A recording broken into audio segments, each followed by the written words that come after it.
Okay sir.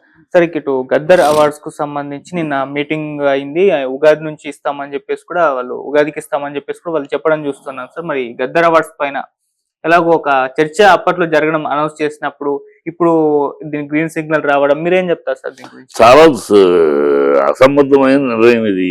హ్మ్. అసలు మరి వెళ్ళిన వాళ్ళు సినిమా ఫీల్డ్ తరపున వెళ్ళిన వాళ్ళు అందరూ కమ్యూనిస్ట్ బేస్డ్ను మా వాళ్ళు వెళ్ళి కూర్చున్నారు. వాళ్ళేనా సినిమా ఫీల్డ్ పెద్దలంటే వాళ్ళేనా? వాళ్ళు ఎలా ఇస్తారు అయ్యా? ఒక మావోయిస్ట్ స్లోగన్, ఒక మావోయిస్ట్ సింపథైజర్ ఆయన పేరు మీద అవార్డులన్నీ ఏంటి? ఏదో ఒక అవార్డు ఆయన పేరు మీద ఇవ్వండి. గద్దర్ స్పెషల్ అవార్డు ఒకటి ఇవ్వండి. ఒక ఉన్నాయి కదా పెద్దల అవార్డులు, పెద్దల పేర్ల మీద ఒక అవార్డు ఇయర్లీ ఒక మంచి అవార్డు, స్పెషల్ అవార్డు ఆయన పేరు మీద ఇవ్వండి. అది బెస్ట్. అంతేగాని అన్ని అవార్డులు ఆయన పేరు మీద ఏంటి? అర్థం లేకుండా ఆయన మావోయిస్ట్ సింపథైజర్ అయినా, మావోయిస్ట్ భావజాలం ఉన్నవాడు అయినా, ఆ భావజాలం ఉన్నవాడి పేరు మీద ఇదేంటి?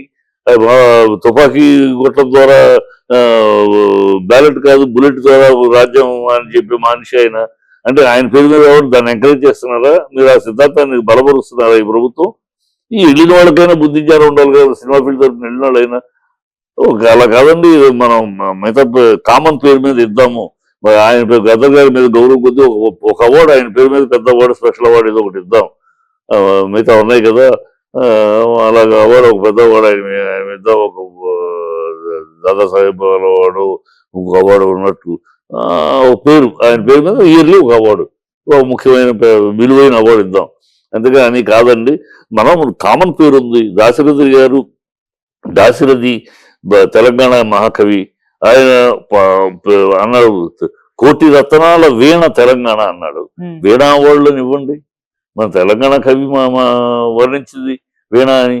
కోటి రత్నాల వీణ తెలంగాణ అన్నాడు. వీణ అవార్డుని ఇవ్వండి. అందరికీ కామన్ అది. ఈ మావోయిస్ట్ అవార్డు ఏంటి? మావోయిస్ట్ పేరు మీద ఆ సింపథైజర్ని నీకు విలువ ఉంటే గౌరవం ఉంటే గౌరవం ఉంచుకో. మాకు గౌరవమే. ఆయన ఒక ఫిలాసఫీ ఆయన. ఆ ఫిలాసఫీ ఆయన దాని కట్టుబడి ఉన్నాడు. ఆయనే ఈ ప్రభుత్వ అవార్డు ఇస్తే తీసుకోలేదు. ఇప్పుడు ఆయన పేరు మీద ఇస్తే మిగతా వాళ్ళు తీసుకోవాలా? సిగ్గుసరం లేకుండా తీసుకోవాలా? ఎవరికాలు అంటే ప్రభుత్వం ఆయన రేవంత్ రెడ్డి ఏదో అనేసాడు కనుక, రేవంత్ రెడ్డి అర్థపర్థం లేకుండా ఏదో ఆయన బాగేసాడు కనుక ఇక ఆయన దానికి మూర్ఖులాగా దానికి కట్టుబడి ఉంటాడు కనుక అందరూ దానికి అంగీకరిస్తారు. వెళ్ళిన వాళ్ళకైనా బుద్ధి ఉండాలి. వెళ్ళిన వాళ్ళైనా మాట్లాడాలి. వెళ్ళిన వాళ్ళైనా కాదండి ఇది కరెక్ట్ కాదు, ఒక కామన్ పేరు ఉండాలి. గతంలో నంది అనేది కామన్ పేరు, అలాగే తర్వాత సింహాన్ని పెట్టారు. ఒక సింహ పేరు మారిస్తే మార్చండి, కానీ కామన్ పేరు ఉండాలి కదా. అందరికీ ఆమోదయోగ్యమైన పేరు ఉండాలి. కానీ ఒక వర్గానికి, ఒక మావోయిస్ట్, ఒక నక్సలిజానికి సంబంధించిన కమ్యూనిజం భావజాలానికి సంబంధించిన అవార్డులు అంటే ఎట్లాగూ? అది కరెక్ట్ కాదు కదా. ఎక్కడా లేనిది మన రాష్ట్రంలో ఈ దౌర్భాగ్యం ఏంటి? అన్ని ఇలాగే ఉన్నాయి. రేవంత్ రెడ్డి నిర్ణయాలు కానీ ఈ భజన పనులు అయిపోయారు వీళ్ళు ప్రభుత్వం తరఫున. అతను భయపెట్టేశాడు. భజన పనులు ఎదురు మాట్లాడటానికి కానీ అది కాదు ఇది కదా అంటానికి కూడా, అంటే మన మీద దాడులు ఉంటాయేమో అని భయపడిపోతున్నట్టున్నారు.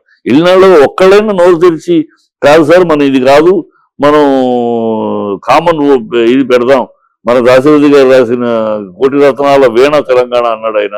ఆ వీణ అవార్డులు ఇద్దాం, వీణ పేరు మీద ఇద్దాం. ఇంకా కామన్ గా ఉంటుంది అందరికీను. ఇది మావోయిస్ట్ భావజాలాన్ని, కమ్యూనిస్ట్ భావజాలాన్ని దాన్ని ప్రాముఖ్యం చేసి దానికే కట్టుబడి ఉన్న ఆయన పేరు మీద అన్ని అవార్డులు అంటే ఎట్లా? అంటే ఇప్పుడు రేపు ఉత్తమ రచయిత అవార్డు మావోయిస్ట్ భావజాలం ఉన్న రచనకే ఇస్తారా? ఉత్తమ పాట భావజాలం ఉండడానికి ఇస్తారా? నటన నల్లకండువ వేసుకుని ఎర్రకండువ వేసుకుని వేషాలు వేసిన క్యారెక్టర్కే ఇస్తారా? ఏమిటి అసలు అర్థం? ఆయన డీవియేషన్ లేదు. ఆయన మొదటి నుంచి ఆరంభం నుంచి చివరి దాకా గజ్జెగట్టి మావోయిస్ట్ భావజాలం అయింది. మావోయిస్ట్ సమర్థింపు భావజాలం, దానికి కట్టుబడి ఉన్నాడు కనుక ఆయన పేరు మీద ఇవ్వండి, తప్పులేదు. గౌరవం అందరికీ గౌరవం, మాకు గౌరవమే. కానీ ఆయన పేరు మొత్తం అవార్డులు ఆయన నంది అవార్డులు బుద్ధులు అదంటే కరెక్ట్ కాదు. నంది ఎందుకు పెట్టారు పెద్దలు? ఉన్న బుద్ధిలాగా పెట్టారా? ఈయనేదో పెద్ద పుడింగ్ లాగా ఈయనకి పెద్ద వాళ్ళు ఎందుకు పెట్టారు నంది అని? కామన్ గా నంది అందరికీ కామన్, ఒక వర్గానికి పరిమితం కాదు. అందుకని నంది అని పెట్టారు. తర్వాత ప్రభుత్వం సింహాన్ని పెట్టింది. ఎందుకు? కామన్, అందరికి కామన్, ఒక వర్గానికి కాదు. నువ్వు మీ చిల్లర బుద్ధి గత ప్రభుత్వం ఏం చేసినా మార్చాలని పెట్టుకున్నారు కనుక మార్చుకోండి, దరిద్రం మారితే కామన్ పేరు పెట్టండి. గద్దరేంటి? గద్దరు ఎట్లా అర్హుడవుతాడు? ఆ పేరు ఎట్లా అర్హత పొందుతుంది? ఆయన పేరు మీద ఒక అవార్డు తప్పితే మొత్తం నంది అవార్డులు ఆయన ఇవ్వడానికి ఆయన పేరు మీద మార్చే బుద్ధి జ్ఞానం ఉండాలి.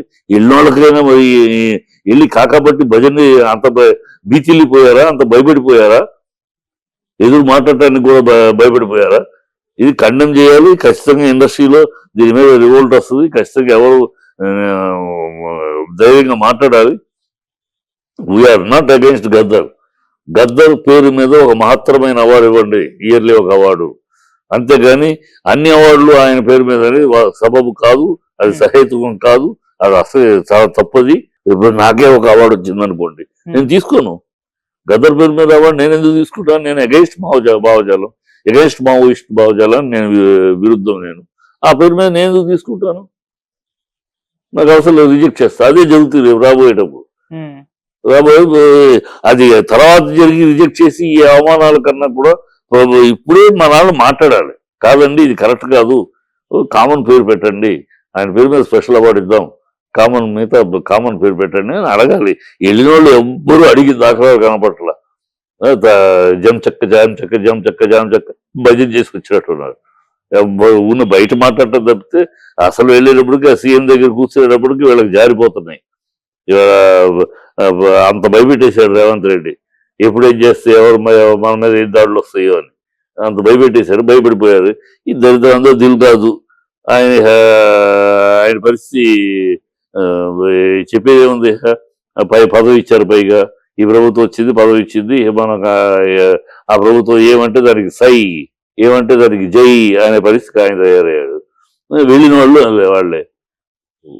వాళ్ళు ఆ భావజాలాన్ని సమర్థించేవాళ్ళు ఇంకెవరు లేదు. కావాలని టీంలు వేసుకున్నది ఎవరిని వేసుకున్నారయ్యా? టీం వెళ్ళే టీంని ఆ భావజాలాన్ని సమర్థించే గ్రూపులు వేసుకున్నారు. ఎవరిని కూడా వేరే వాళ్ళని వేయకుండా, వేరే వాళ్ళు దాన్ని కాదు అని అడిగేవాళ్ళని ఎవరిని వేయకుండా, ఓన్లీ దాన్ని సమర్థించుకునే వాళ్ళని, ధైర్యంగా మాట్లాడే వాళ్ళని కాకుండా దాన్ని సమర్థించుకుని జాన్ చెక్క జై చెక్క అని భజన చేసేవాళ్ళని తీసుకెళ్లారు.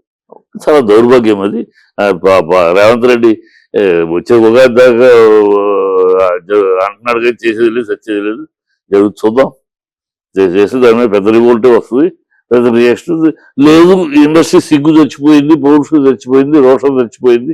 ఏది నోరెత్తి అడగలేని దౌర్భాగ్య స్థితిలో ఏది నిజంగా అడిగే ధైర్యము ఇది కోల్పోయింది తెలుగు ఇండస్ట్రీ అని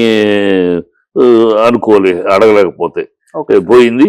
ఈ ధైర్యం కోల్పోయింది, సహనం కోల్పోయి, అన్ని కోల్పోయింది తెలుగు ఇండస్ట్రీ. బడ్జెట్ చెక్కలుగా తయారయ్యారు. ఈ ప్రభుత్వం ఏమంటే దానికి భయపడిపోయి దానికి జామ్ చెక్క అంట తప్పితే ఇంకోటి కాదు. అంత దిగజారిపోయింది ఇండస్ట్రీ అనుకోలేక మనం. నా అనుమానం ఇండస్ట్రీలో దిగజారు ఉన్నారు, గట్టిగా మాట్లాడేవాళ్ళు నా లాంటి వాళ్ళు ఉన్నారు. ఖచ్చితంగా ఇదే నేను తప్పు మాట్లాడలేదు, అది వద్దట్లేదు. ఆయన పేరు మీద ఒక ప్రత్యేకం ఇవ్వండి, అంతేగాని కామన్ పేరు పెట్టండి అవార్డులకి. సో అందరూ అన్ని భావజాలాలు ఉన్నారు ఇండస్ట్రీలో, అన్ని భావజాలాల వాళ్ళు ఉన్నారు, అన్ని కులాల వాళ్ళు ఉన్నారు, అన్ని మతాల వాళ్ళు ఉన్నారు, అన్ని రాజకీయ ఫిలాసఫీలు ఉన్నవాళ్ళు ఉన్నారు. సో కామన్ పేరు ఉండాలి.